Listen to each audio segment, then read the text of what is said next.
Alright guys, Dominic here for Kit Guru, and today we are checking out AMD's new RX 6600 XT. Specifically, we are taking a look at the Gigabyte Gaming OC Pro model. As this is an AIB only launch, there is no reference card from AMD. So to quickly recap, if you missed the initial announcement, the 6600 XT is AMD's latest GPU targeting 1080p gamers and coming in with an MSRP of $379 US.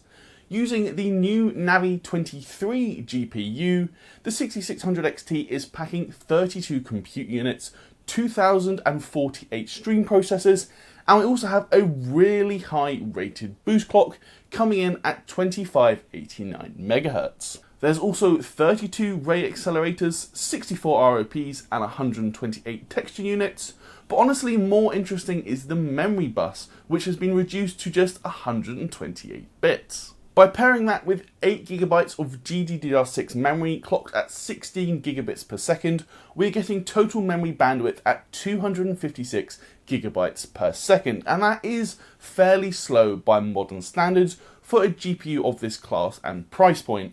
The thing is though, there is also 32 MB of AMD Infinity cache, which should help that effective memory bandwidth. Lastly, total board power is rated at 160 watts for the reference spec, though this may vary slightly from model to model. Without further ado though, we're going to dive into our testing, and as always, all of our benchmark was done on our regular GPU test system provided to us by PC Specialist. This is built around the Intel i9-10900K overclocked to 5.1 GHz on all cores. We've paired that with the Asus ROG Maximus 12 Hero motherboard, and there's also 32 GB of Corsair Vengeance DDR4 memory clocked at 3600 MHz. All the data you are going to see in the charts very shortly has been completely tested fresh with the latest drivers. So for AMD, we use the 21.7.2 driver, and for all the NVIDIA GPUs, we use the 471.41 driver. For the 6600 XT, AMD provided us with the 21.8.1 driver. The only other thing to say is that in this video we're going to be focusing on the 1080p and 1440p data, but we did test 4K as well.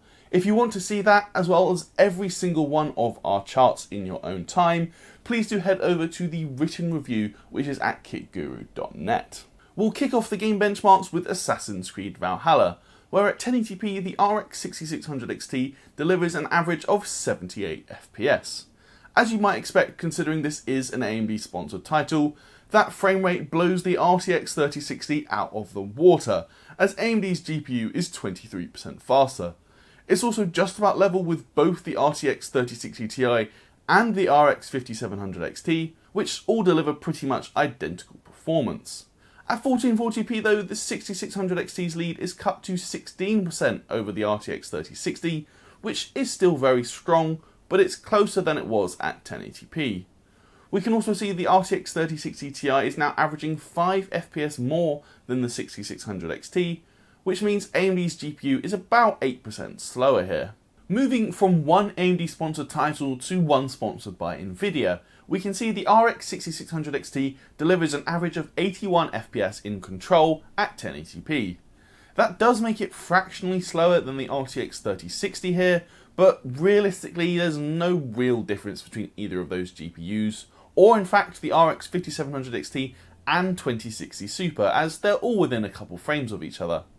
Up at 1440p though, the 6600 XT does fall away from the RTX 3060 slightly, where it is now 7% slower.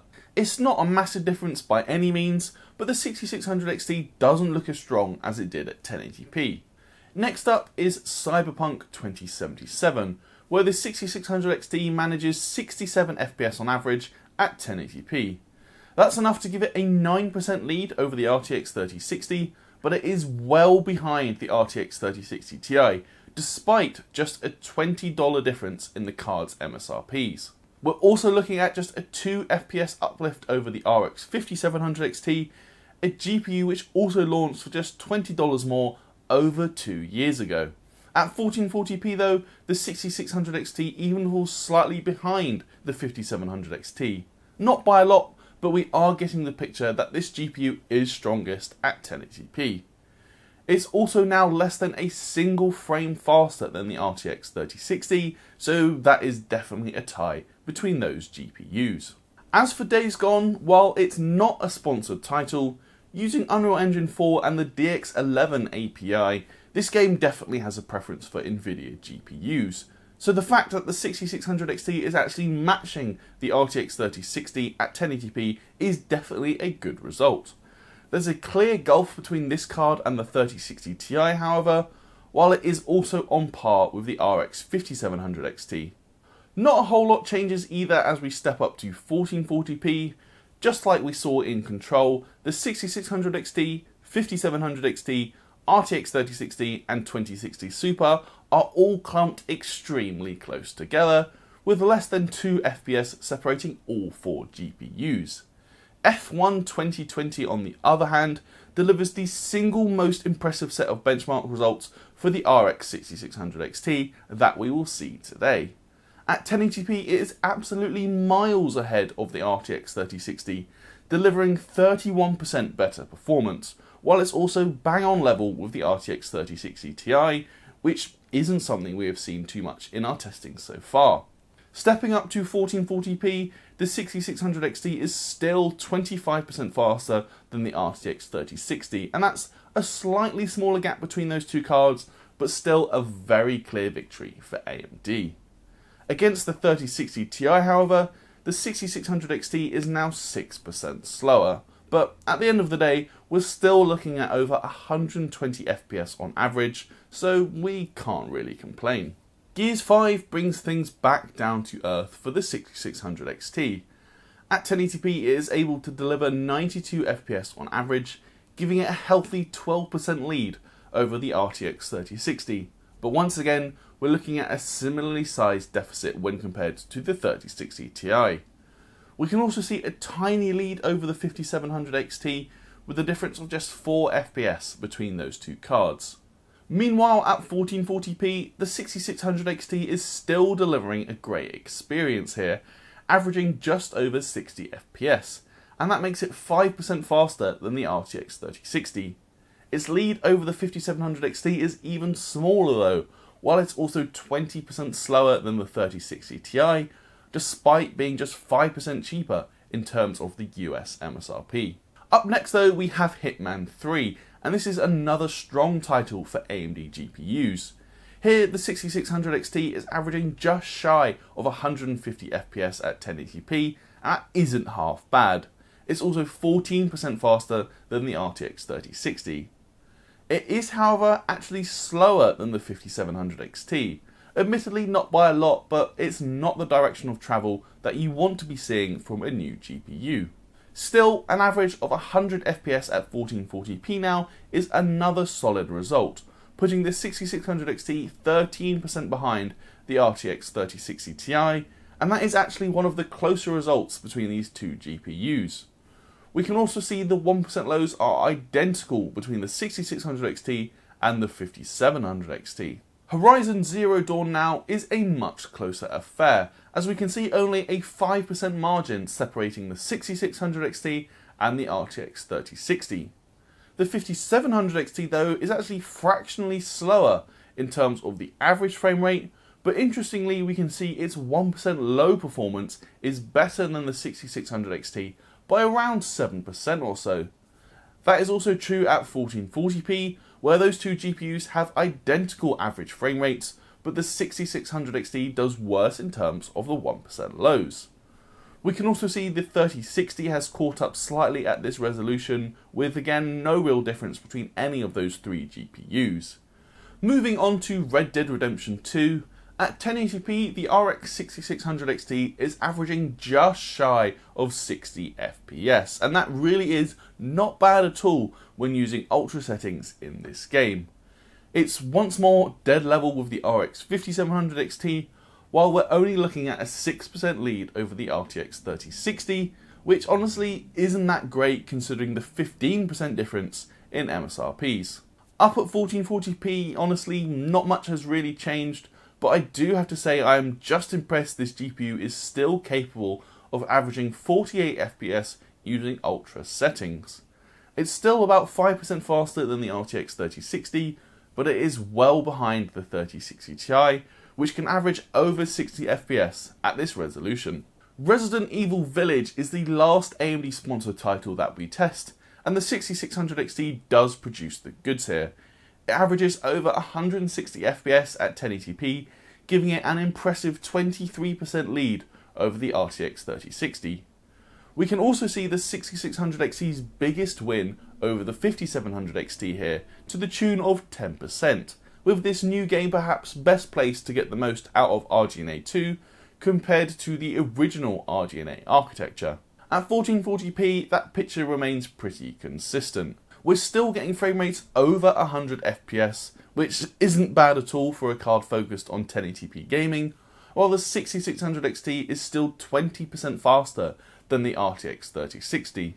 It is also 10% slower than the 3060 Ti, but that is one of the better results for the 6600 XT at this resolution. Moving on to Total War Saga Troy though, and this is the only other game aside from Control where the 6600 XT proved slower than the RTX 3060. There's not much in it, and actually the 6600 XT delivered better 1% low performance, so I think it's fair to count this one as a draw. The 6600 XT is however 8% slower than the 5700 XT at 1080p, when we'd really expect it to be a bit faster. At 1440p, the 6600 XT does fall behind the RTX 3060 by 9%, but once more that's when looking at average frame rates, and the 1% lows are much closer together. The 5700 XT is still clearly faster though, and that's not even mentioning the 3060 Ti, which is in a league of its own here. Finally, we finish up our games testing with Watch Dogs Legion. Interestingly, despite being an Nvidia sponsored title, the 6600 XT is a good 15% faster than the RTX 3060 at 1080p. It is still 13% behind the 3060 Ti, but it's definitely a better result than you might have thought. The Nvidia GPUs do catch up at 1440p however, with the 6600 XT now 10% faster than the RTX 3060, when it was 15% faster at 1080p. We can also see the 6600 XT is fractionally behind the RX 5700 XT, only by 2 FPS, but that is a difference of 4%.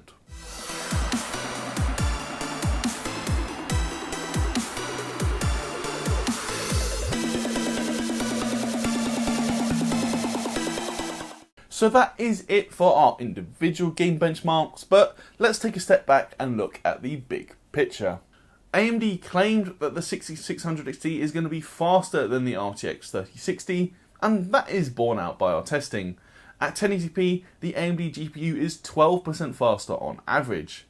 It is 14% slower on average than the 3060 Ti however, despite being just 5% cheaper in terms of the MSRP.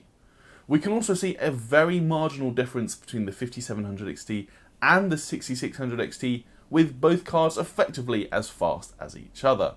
At 1440p, the 6600 XT does fall away slightly, as it's now 9% faster than the RTX 3060, rather than the 12% margin we saw at 1080p. Compared to the RTX 3060 Ti, we're looking at an 18% difference, which really puts these GPUs in different performance categories. Interestingly, the 6600 XT and 5700 XT have the exact same average frame rate at this resolution, which really shows you just how similar they are. As for cost per frame, just a quick note to say I am filming this video just a little bit ahead of the review embargo, so I don't yet have confirmed UK pricing from AMD, so for these charts we are instead going to be using the US dollar pricing. Diving into it then, the RX 6600 XT is competitive in terms of cost per frame and sits towards the top of our chart. The interesting thing for me though is the small improvement it brings over the 5700 XT. It is just 7% cheaper per frame at 1080p, despite being released over 2 years on from the launch of those first Navi GPUs. That difference shrinks at 1440p too, where the 6600 XT is now just 5% cheaper per frame compared to the 5700 XT. It is also 16% more expensive per frame than the 3060 Ti, with Nvidia's GPU just 5% more expensive in terms of MSRP, but offering significantly better performance. Moving on though, we do also have ray tracing to cover, starting with Cyberpunk 2077. We already know that AMD GPUs struggle with the array of ray trace lighting effects found in Cyberpunk, so it's not a surprise to see the 6600 XT sitting right at the bottom of the chart here when looking at the 1080p data. Its average of 18 FPS isn't close to what I would consider playable, and while it isn't delivering good results either, Nvidia's 2.5-year-old RTX 2060 is faster here. Add in DLSS and we can see that the RTX 3060 absolutely runs away with it in this head-to-head comparison, delivering almost 3 times the frame rate of the 6600 XT. It's absolutely fair to point out that DLSS isn't perfect at 1080p, but considering the boost to performance it can offer, it is definitely something to factor in. Next up though is Metro Exodus Enhanced Edition, and this game looks a lot better for the 6600 XT. I say that, but it is still rooted to the bottom of our charts, but at least we're now getting a playable experience at 1080p, with ray tracing set to its highest values. All of the data you can see now though is without DLSS enabled for the GPUs, so when we add that in for the RTX 3060, it becomes nearly twice as fast as the 6600 XT in this game. Even without DLSS, the 3060 is 37% faster, and remember, that is meant to be the cheaper GPU. Lastly, Resident Evil Village is one of the best case scenarios for ray tracing with the 6600 XT. That said, it's still only just faster than the RTX 2060 at 1080p, but it can hold over 60 FPS.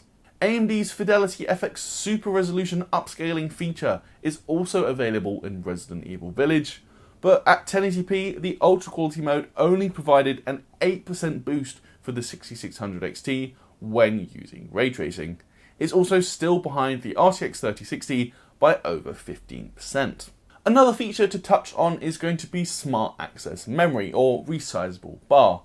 I'm only going to look at this briefly, however, as my test system is built around the i9-10900K, and we know the performance gains aren't nearly as big on an Intel system as you would get with proper Smart Access Memory using a Ryzen CPU. Still, I did try it out, and honestly, there weren't really any surprises. The 6600 XT came in up to 8% faster with resizable bar enabled in Assassin's Creed Valhalla, though the gains were much smaller in Cyberpunk 2077 as well as Resident Evil Village. Watch Dogs Legion even showed just a tiny performance regression, though that was with a difference of just 0.3 FPS, and that is clearly within our margin for error. Anyway, that is really where we're going to leave our performance testing for now, and we'll take a quick look at this Gigabyte Gaming OC Pro model that we have tested today. I've reviewed a number of cards from the Gaming OC line this generation, and honestly, this one looks pretty much like all the others.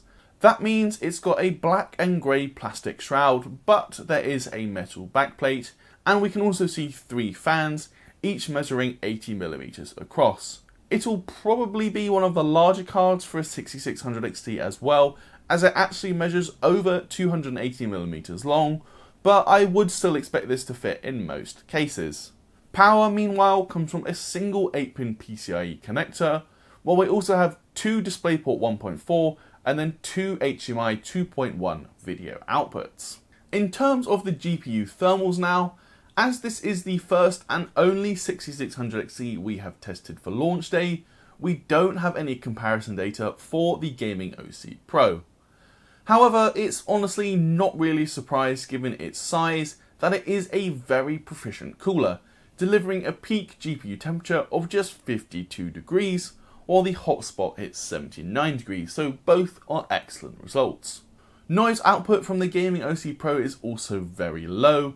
Under load we saw the fan spin at 47% or 1650 RPM, and that produced just 35 decibels on our sound meter.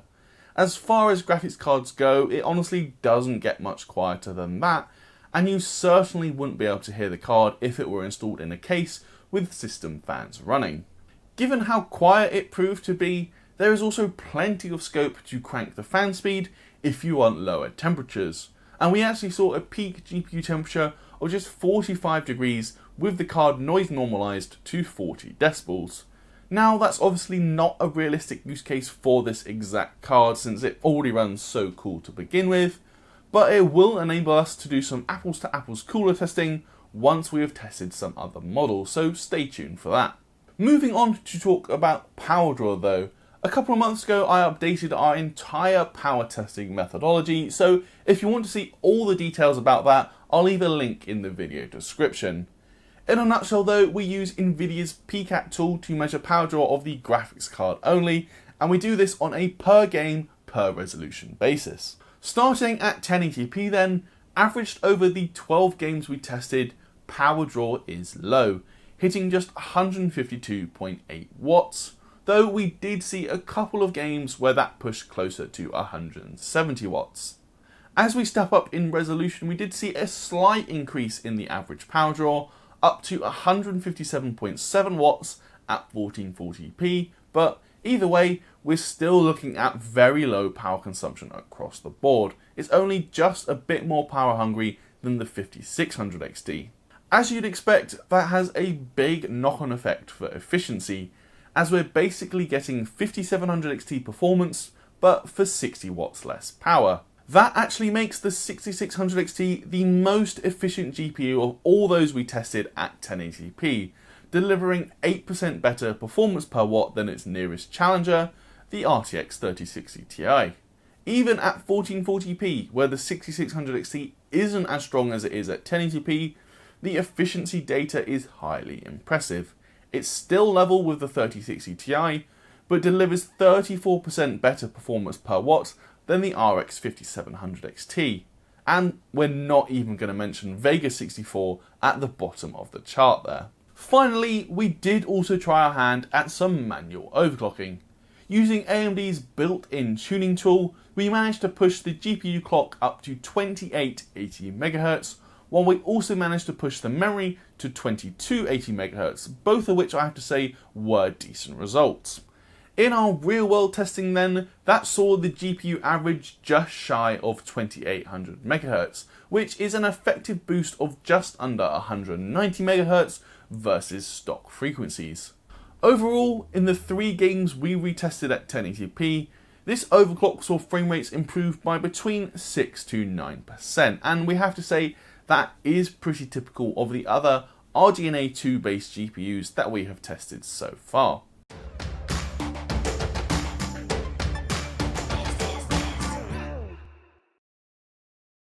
So then, that is pretty much it for our RX 6600 XT review. Overall, this GPU is very much a mixed bag. It has some good things going for it, but then also plenty of pretty significant things counting against it. Starting off with the good though, from an objective perspective, this GPU will give you a very solid gaming experience. It can play the latest AAA titles at 1080p and do that with high frame rates. I even think AMD has actually slightly undersold this GPU with its marketing, as while it won't hit 60 FPS in every title, it can still give you a very solid gaming experience at 1440p. So if you do end up picking one of these GPUs, it will give you a great gaming experience. The other key thing going for it is a highly efficient GPU. It's basically giving you 5700 XT performance, but for 60 watts less power, and that actually makes it more efficient than the RTX 3060 Ti at 1080p. However, that does bring us to the negative points, and primarily that comparison with the 5700 XT. That GPU launched over 2 years ago for just $20 more than the MSRP the 6600 XT is launching at today. For that, the 6600 XT is just 2% faster. So it's 2% faster and $20 cheaper, but 2 years of progress. Honestly, AMD, is that really the best you can do? I really don't think so. That highlights the fact that, for me, the MSRP is just way too high for the 6600 XT. The RTX 3060 Ti, for instance, is only $20 more expensive in terms of the US MSRP, but offers a significant improvement in performance across the board. Its ray tracing is miles better, and it has DLSS support. Of course, I can understand the business sense behind AMD's pricing, as in this current climate, any GPU is going to sell out regardless, so AMD's first priority really is to its shareholders and not to its customers. However, that doesn't mean I have to recommend the product, and for me, the 3060 Ti is just a better purchase all round, and by quite a distance. Thankfully, we are able to end the video with some good news though, as we've been speaking with Overclockers UK, and they told us they are expecting a good level of supply for the 6600 XT launch, with prices starting at £379, though at the time of filming we don't have a confirmed UK MSRP from AMD themselves. OC UK also told us they're expecting a lot of RTX 3060 and 3060 Ti cards over the coming weeks as well, so if you are looking for a new GPU in the £370 to £400 price range, hopefully that will mean you actually have some good options. Anyway guys, that is where I'm going to end this video, so please do toss me a thumbs up if you enjoyed it, and as always, leave a comment down below, let me know your thoughts on this new GPU. You can also subscribe if you haven't already, and ding that notification bell. Why not come chat with us over on our Discord server as well, which is linked in the description, and while you're there, you can also find a link to our merch store. Lastly, it would also be awesome if some of you guys would consider backing us on Patreon, where you can see some of our content early and get access to exclusive giveaways. That is it for this one though guys, like I said, I'm Dominic for Kit Guru, and I'll see you in the next video.